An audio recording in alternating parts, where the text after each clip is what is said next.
Yeah, this is me and an empty can. Just getting ready for a podcast. It's empty. Promise.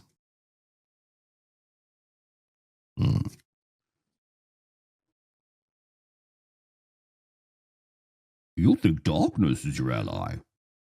You merely adopted the dark. I was born in it, molded by it. I didn't say it would be good, but damn, it makes me feel good. Shining a light on autism and life as an autistic person. Welcome to My Friend Autism, a podcast breaking down barriers, stigma, and misconceptions around autism while increasing understanding and acceptance of the autistic community. And now, here's your neurodivergent host, Orion Kelly. Welcome, my friends.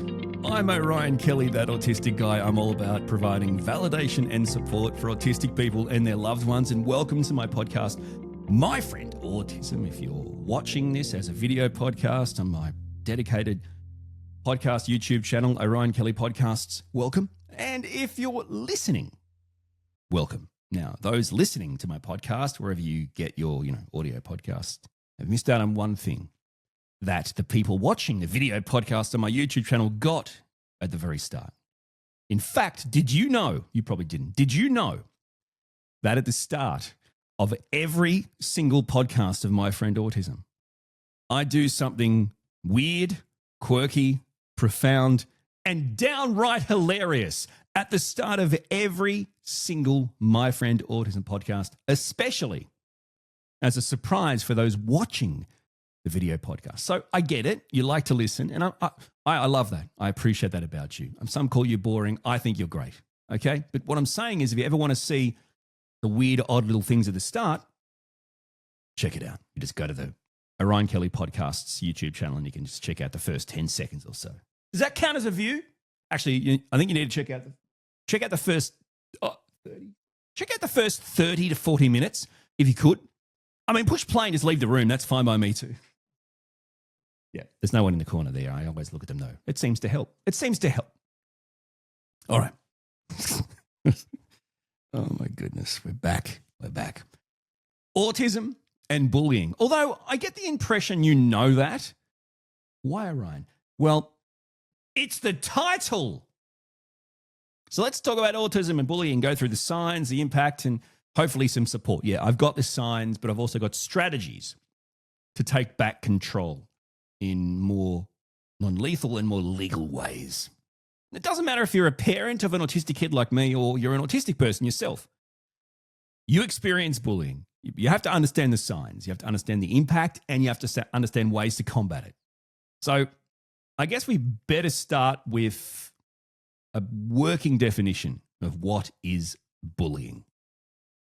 In fact, bullying comes in many forms. I think the first thing you think of if you close your eyes and think bullying, you think of probably, so for starters, I reckon we're going to go a boy, not a girl, right? We're going to punching or grabbing some kid and, punching him or pushing him or, right?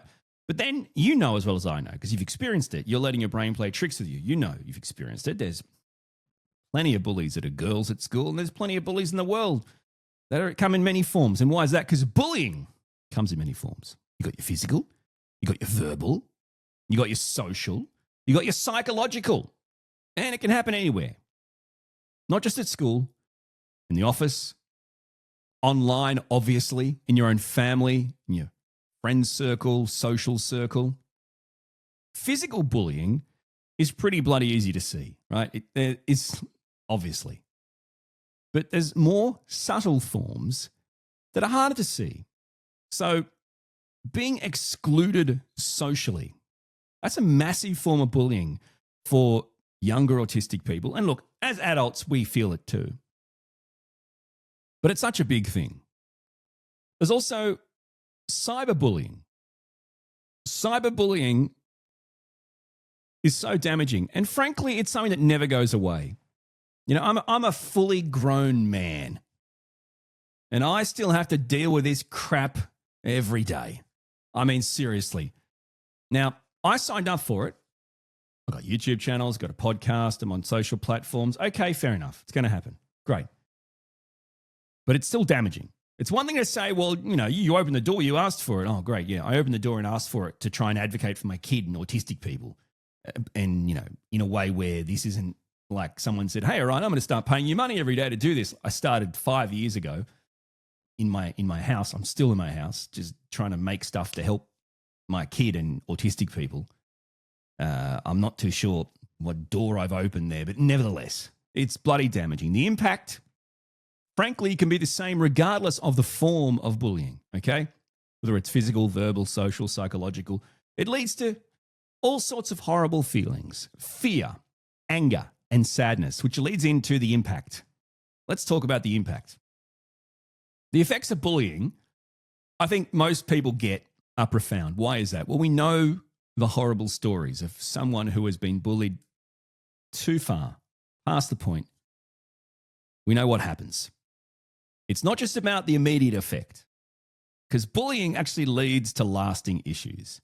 So being bullied is a really horrible experience. It's just such a primitive feeling, right? But then that leads to lasting issues. Your self-esteem shot. You don't trust people, right? You have trust issues. You just withdraw socially. Right, that's that. I'm out. You can feel traumatized. So PTSD. For autistic people, we're already, let's be honest, facing challenges in these spaces. So, for example, social situations, we face challenges, right? We are trying to navigate a world that's set up with a whole different rule book than our brain has given us. So bullying can actually be really severe in its impact. It impacts our ability to engage with others, engage in the community, perform in everyday activities. Persistent bullying also triggers serious mental health challenges. We know this.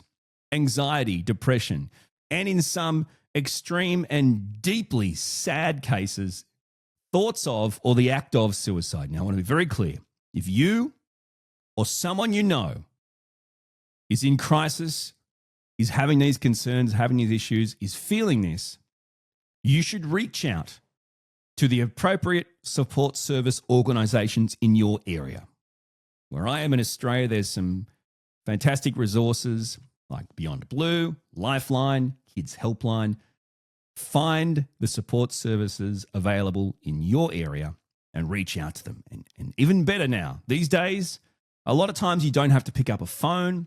You can use an app or a website and chat to them in a chat room. There's so many different ways, so it's really fantastic. So please, I want to be very clear. We're talking about this. It could trigger people. It could make people think, oh, that's me. Okay, so I'm saying I really support you talking to someone who has the expertise to help you navigate it. I want to start with some childhood bullying, because addressing bullying is not just about stopping the behavior, right? We've got to create a safe, supportive environment for everyone. Now, as a parent, obviously, I've got an autistic kid. I've got 2 boys. It's crucial to be aware of the signs that your autistic child or any child might be being bullied. And as parents in a busy world, we can miss these. So clearly signs can be physical, right? Unexplained bruises, even their personal stuff being damaged. Hey, what happened to your lunchbox, your drink bottle, books, your bag, your shoes, your shirt? What happened? There's buttons missing. These kind of things. It could be behavioral. I don't want to go to school anymore. I hate school. I don't want to go to school. I hate it. Right? Emotional. They may have mood swings. They may be increasingly anxious and aggressive. Could even be related to technology. Right? They can be upset. They may be on their device, their tablet, for example, computer, phone, and out of nowhere, it seems like they become anxious, aggressive, upset, distressed, right? They're possible signs. If you suspect your child's being bullied, you've got to talk to them, but in a way that they understand, and for autistic kids especially, in their communication style and preferences. So yes, some autistic kids are going to respond to direct questions. Like, Did something happen at school today that's made you feel this way or that's made you feel sad? Others might find it easier to express themselves through pictures, drawings, writing it down. Maybe it comes down to a bedtime chat. Some autistic kids seem to like to get their day or their life off their chest when it's quiet in their bedroom at night and it's just them and, say, a parent. Now, if bullying continues despite these efforts, it's important to not just talk to and work with your own kid. You've got to work with the school, the parents, the families. And how do you do that? Well, it's important to document incidents, right? And follow up with teachers, follow up with the school at each incident. And that way it can escalate the issue based on the sheer number of incidents. And that can go up through the school, ends up maybe at school principal. You could even seek advice from external authorities, like education departments, legal professionals, discrimination bodies. Sometimes autistic kids might not realize their actions are actually hurting others. So I guess what I'm saying is it is possible that your autistic child could be bullying others. And we need to help them understand what bullying is and why it's wrong. Now, this is the double-edged sword. Autistic people are constantly bullied because we're different, right? And we're wrong. Does that mean we can't be bullies? Well, I would say no, of course it doesn't. Of course we can be bullies. Okay, but then the other thing is, could autistic people be unintentionally bullying or harassing? Absolutely. And why is that? The same reason why every other interaction is hard. Autistic people struggle with interaction, communication, social norms and cues, and understanding what's appropriate and what's not in a neurotypical world. So the idea that, we don't get small talk and we can be a bit awkward and only talk about one thing or not looking in the eye is where it ends is ridiculous. Of course, it's going to continue into other areas where our way of communicating, you might think, is aggressive or harassing or bullying. Now, of course, you can intend, in the end, to commit a crime, you clearly there needs to be some sort of intention. I mean, you can intend to bully people. Bullies intend to bully people. We know that. But you can also unintentionally harass and bully people. Now, that isn't acceptable either. But we have to start on the premise that, okay, do you understand why this behavior would make others feel uncomfortable? Okay, well, let's talk about it. How are you talking to them? How does it sound? What's the tone like? What's the volume like? What words are you using? Where's the physical distance? How close are you to them? Are you touching them? Are you pushing them? What are you saying? Is it the words you're saying or is it how you're saying it? These are the kind of things you have to talk about with your autistic child and really, frankly, with the autistic person in your life. Now, I want to get onto the more adult-based stuff and workplace stuff, but just regards school stuff. As we go through time, you'll find that the world becomes more sophisticated and maybe physical bullying isn't as big as it once was. Younger kids are getting better at social and psychological bullying. Autistic kids are going to be, and this is just my opinion, are going to be ostracized, pushed out of groups through bullying. Things like, you're different. We don't want you playing with us. We don't want you here. We're scared of you. We don't like you. We don't understand you. Go away, right? There's the social exclusion. But then there's the psychological exclusion. Like, you're not autistic, right? You're just a bad person. You can't blame that on being autistic. Now, keep in mind, these are children. My understanding is these 10-year-olds have not completed a medical degree or got some sort of PhD in psychiatry and the assessment of autistic people, presumably given they're still in, primary school, right? So the idea they could say that in the first place is ridiculous. But what does that mean? That's what their parents are saying. That's what it means. That's what it means. If your kid is saying to my kid, you can't blame being autistic on that behavior or you're not really autistic, then I'm saying you're the one saying that to your kid. And here's an idea. Stop. stop. Because I honestly believe, and I know from being there, you go to school, you go to events early in primary school, because kids are kids, they're pure. They seem so much more supportive. Like they like the idea of having someone different.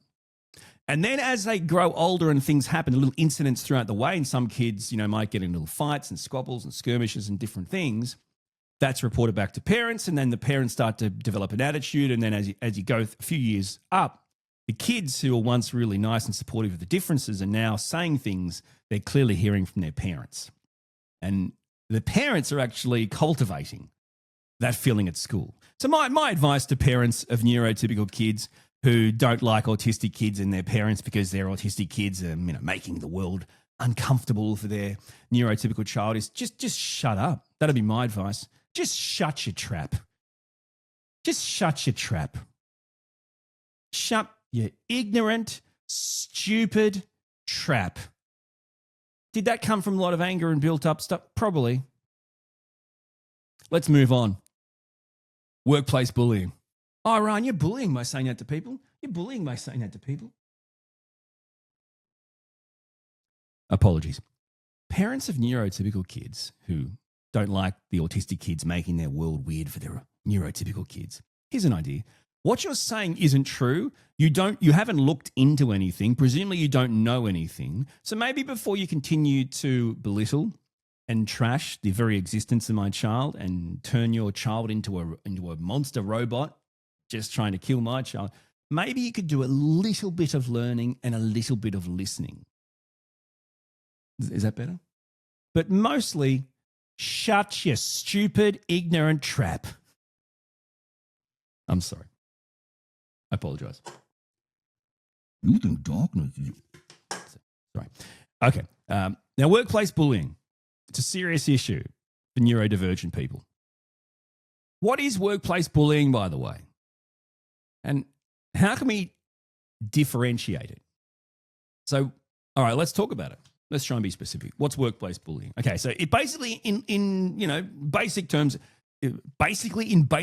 is what he said. Put that in your essay at uni and see how it goes. Not that they read it anyway.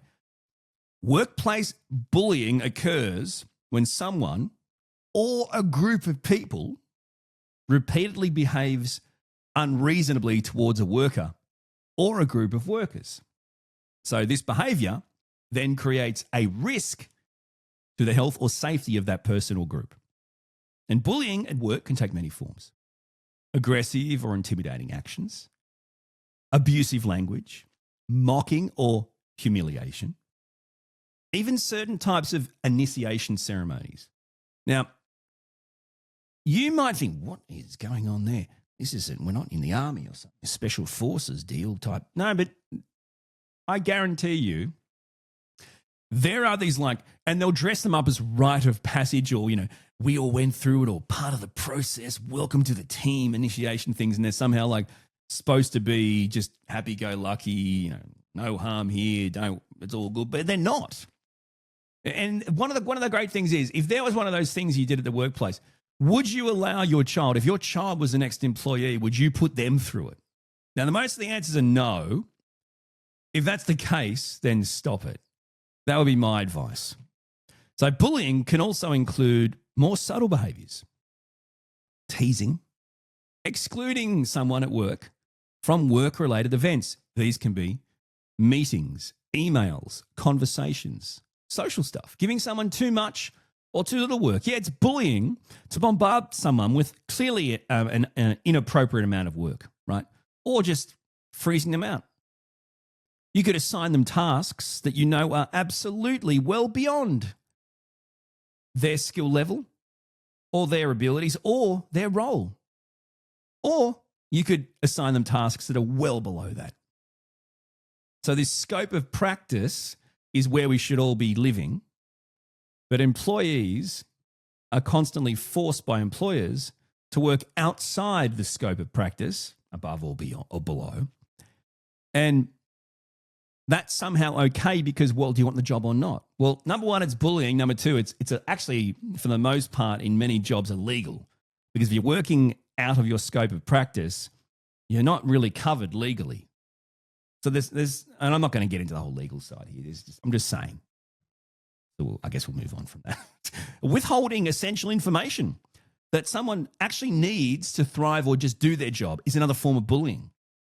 Now, all these behaviors can have a serious impact on a person's mental health, their physical health.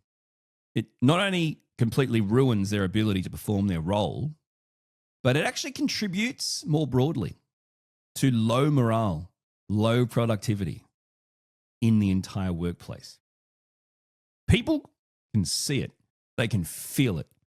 And, bad behaviors, bad cultures, bullying cultures, these types of cultures, they spread like cancer. And most corporations have cultures, right? And they put them on the wall in like a big picture frame or something. And that's where it ends. If you're an employer and you have a company or a business culture and you've written it down and you put it on the wall or it's in a document or something, you don't have a culture. You have a document. Right? Congratulations, you've got some words, you've put them on a document and you've hung it on the wall. Well done. You have got yourself some artwork. Well done, my friend. Great artwork. A culture is something that is tangible. You can see it and feel it. People that work there can see and feel it. Right? That's a culture. Just so we're clear. Bloody organisation. Talk about domestic bullying. Because bullying doesn't stop just because you're not at school or at work. Autistic adults do, and can face bullying from their own loved ones, their very own family, their friends, their social circles, their communities. This is the other thing. Just your communities alone, like I talked about, online and stuff. Places where we should feel safe and accepted. Family is supposed to be the source of our support. But unfortunately for many that I've talked to in the community, family is sometimes a place where not only the most amount of bullying, but the most subtle forms of bullying often occur. What does that mean? Have you ever had dismissive thoughts, feelings, or comments directed at you? Maybe a late diagnosis is dismissed. Maybe your thoughts or feelings around certain things would really help you thrive in an environment at home or with friends and things. We just do this venue or that venue or this place or that place, the sound, the lights, dismissed. Another one is just don't invite them anymore. You know what? Stuff them. Too much trouble. Let's just not invite. Let's have family gatherings and just not tell them. Another one is there's always jokes and you are always like the punchline or the butt of the joke. Do you know what I'm saying? Oh, it's just good, clean fun. Well, hang on. If every joke you make is making fun of me and people find that funny except for me or it's at my expense, it's not good, clean fun. Because these behaviors are deeply hurtful. And not only do they erode confidence and self-esteem, they erode any relationship between the autistic person and their family, their social circles, their community. So let's talk about friends, I guess. Okay, so they can include you from group activities. Friends do this, right? They'll go out as friendship groups, but they just won't include you, like you never knew it happened. They may also make fun of you. You might be that friend that somehow always gets the crap taken out of them. They may talk behind your back a lot. You're kind of hearing different stories from different people about things. This is never a good sign, never a good idea to be a part of. And social bullying for adults is so bloody damaging. Frankly, I reckon it's as damaging as physical bullying can be. Now, of course, obviously, some physical bullying can be extremely damaging, but I'm talking about this emotional, this mental damage.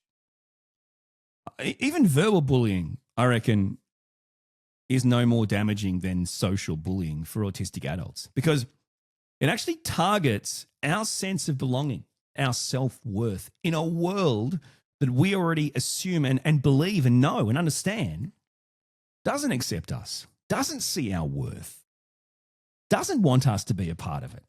is trying to push us away and reject us. Social media. Help me, help me. Help me, Jesus. Social media. Well, cyberbullying, it doesn't always look like direct insults, right? The cyberbullying can be quite subtle. Now, for kids, cyberbullying can be quite obvious. You know, you're ugly. You know, you've got this body part's weird or yuck or bad, or, you know, you look bad, you sound bad, you smell bad, you know, you act bad. It's very, but it can be quite subtle as well. What's an example? Do you potentially not know there's an entire group chat of your closest friends? Like they have it and they never included you. Or do you get passive-aggressive comments online? Could be from friends, family, could be from strangers. Man, don't you love those? For autistic people who already struggle, like we talked about, with social interactions, knowing or finding out we're excluded is so overwhelming. It's not like it's easy for us already. And I want to talk about strategies, but before we do that, because I'm there, I just want to quickly talk about online stuff. I mentioned it before, like, I opened the door, so there it is. And there's a couple of things. Okay, so what have I learned? This is what I've learned. If you had to pick the number one group for autistic people to have the toughest, hardest, most confronting communication experiences online, what would that group be? My experience now tells me other autistic people. Now, people are going to go, what in the world are you talking about? Okay, so if I had to pick the group of people that autistic people would have the best, the most nourishing, meaningful, relatable, belonging feelings in online communication, it's autistic people. It's other neurodivergent people. Conversely, they are the same group of people that will give you the worst. Why is that? What have I learned? We're autistic. Hello. We're black and white. We're rigid. So it is really fantastic until it's not. Maybe I'm the only one, but I've been like, I don't know how many groups or pages have just randomly kicked me out or, you know, blocked me or sent me out because I was talking to someone about something and they just didn't like, it wasn't even an argument. They just didn't like the fact that I had a different perspective. You can't say that here. You're out. And then you'll get other people who will have a different opinion to something that maybe I've said or someone in the community said. And they'll ram their opinion down the other person's throat. Now, I might chime in and go, look, everyone's allowed an opinion. That's what this community is all about. Happy for you to have another opinion, but you can't just be going after other people who have opinions that you don't like and, you know, aggressively or hurtfully or hatefully demeaning them or responding to them in a way where you're just belittling them. Like, you can have different opinions, but you can't act like that. Now, of course, this never ends well because autistic people like me, it's black and white. It's rigid. Well, hang on. No. This person's got an opinion. I'm just telling them they're wrong, and here's why. No, but what you're doing is this: you're not being respectful, and it's inappropriate and hurtful. You're allowed to tell them, look, I see where you're coming from. I disagree, and here's why. But then it can't it can't spiral out into a 30 post back and forth conversation where you're literally just attacking and belittling them. But for some reason, and this happens for all people, but for some reason, this is an absolute bushfire. It's a wildfire. So I've found, what I've learned is this is really tricky. And what does that mean? It means the online world, the communication world, the world in general, when it comes to talking to and back and forth, is crazy hard for autistic people. And it's going to lead to bullying, but it's also going to lead to others thinking you're bullying them or harassing them. Now, some are, but others have to actually stop for a second, break that cycle, and think about, are the words, are the tone, is something coming across in a way that I'm not attending? Because what's happening is that is happening. You're refusing to acknowledge that, and then you're losing everything. So that's what I've learned.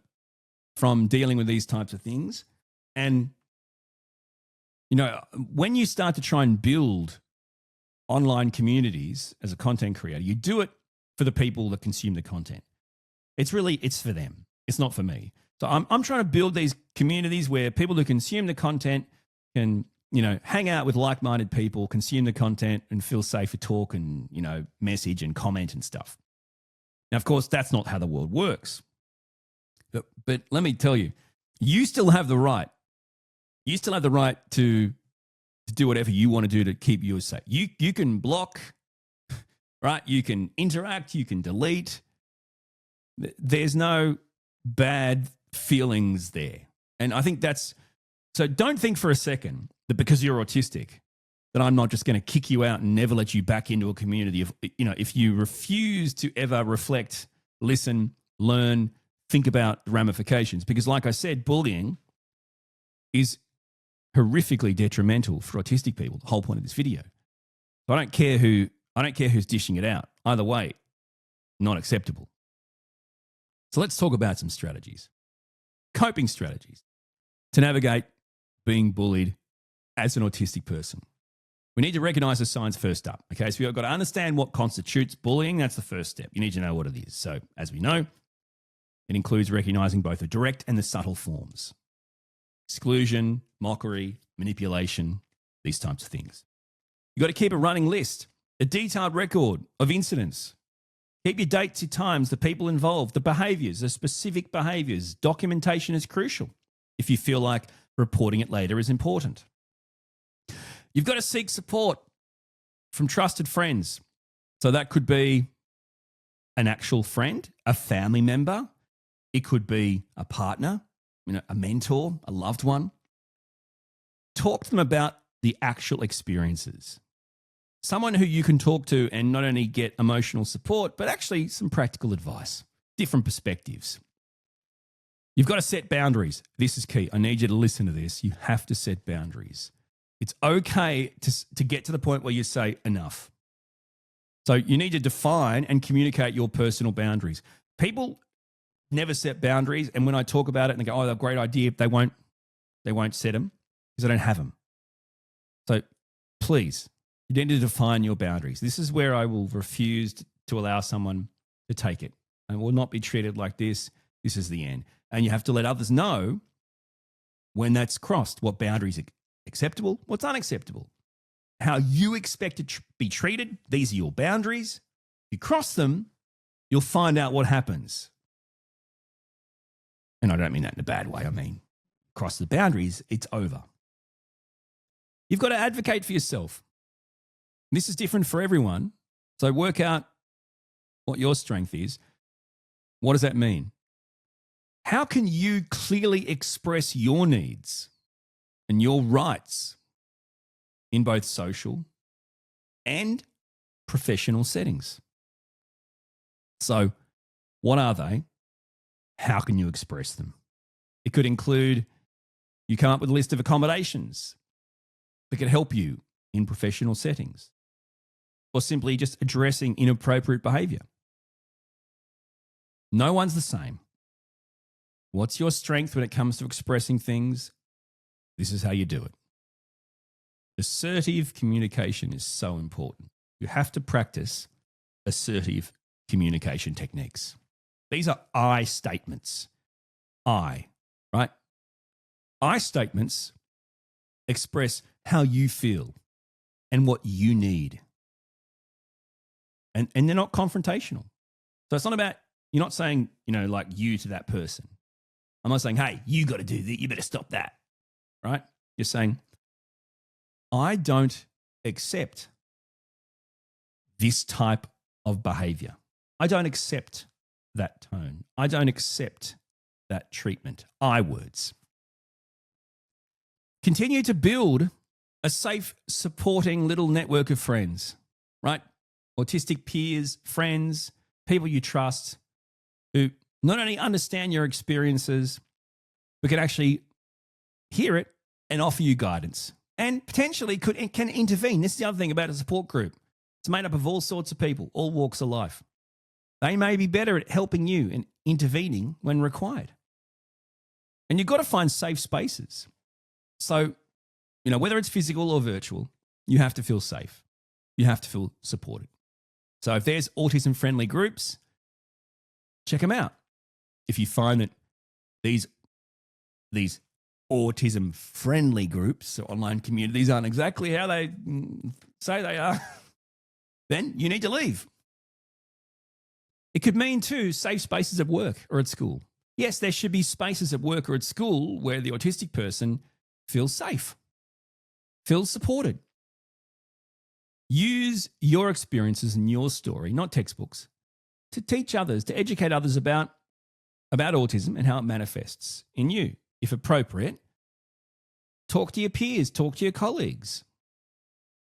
You're trying to foster understanding. You're trying to reduce the ignorance that leads to bullying through either the parents or just pure autistic and neurotypical people that just don't understand your experience or perspective. Because no two autistic people are the same, okay? Did you know some can actually play baseball and write poetry? Incredible. Develop exit strategies. So you have to plan how you're going to remove yourself from toxic situations. You might just work out on this way where I can just get out of conversations. Like you've come up, you don't just do what I do. You just don't just elope. You don't just suddenly turn and walk away. You excuse yourself somehow, right? I'll take regular breaks, have alone time. People don't just have the ability to quit a job. But these are the kind of things you need to look at. You need to look at, is it worthwhile maintaining this toxic environment daily?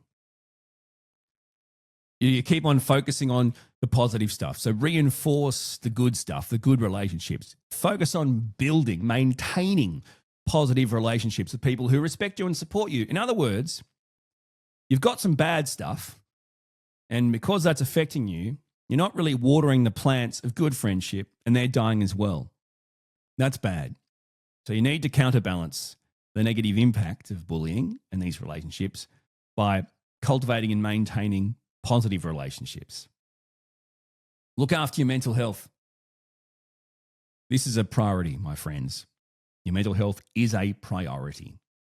For me personally, I like regular sessions with a psychologist who I can talk to, troubleshoot things. Doesn't matter what it is for you, different types of therapy, mindfulness, these types of things. Whatever helps you develop coping strategies and gives you a feeling of being emotionally supported. The mental health is so important. You need to identify the triggers. So in situations or the behaviors that trigger you, you need to, when they're happening, you need to try to take some sort of mental note or some sort of note. So they may make you feel just plain uncomfortable, or they might fill you with anxiety, fear, shame, anger, whatever it is. Try to identify these triggers. So when you recognize them happening, you recognize the situations they happen in, and you recognize the behaviors that trigger them. When you understand those triggers, you can basically anticipate and prepare to either navigate those challenging situations or, really avoid those challenging situations or behaviors. It's really important as well that you focus on the fact that you have strengths. There are things that bring you joy.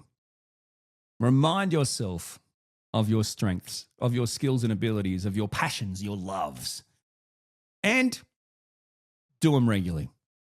Focus on your positive attributes. They'll help counteract that negative effect, that negative energy from bullying on your self-esteem. Because if constantly it's being eroded, but there's things you're passionate about, love, are good at, skillful at, find to be your thing, the more you do those things, the more it helps, hopefully, restore that balance of self-esteem and these types of, really horribly damaging impacts of the way autistic people are bullied, regardless of age. My Friend Autism with Orion Kelly. Catch up on all the episodes at orionkelly.com.au. I've got so many fantastic cultivated playlists to help you through this type of stuff, from navigating life as an autistic person. I've got my playlist, Mastering Relationships for Autistic Adults. There's also Late Diagnosis. Please check out those playlists that I've cultivated just for you on my primary YouTube channel, Orion Kelly, That Autistic Guy. Hey, thank you for listening or watching My Friend Autism. Until next time, my friends, that's all I was going to say. Did you expect something more? You've been listening to My Friend Autism with Orion Kelly. To join the conversation, get in touch with Orion and binge all the podcasts, blogs and videos, visit orionkelly.com.au.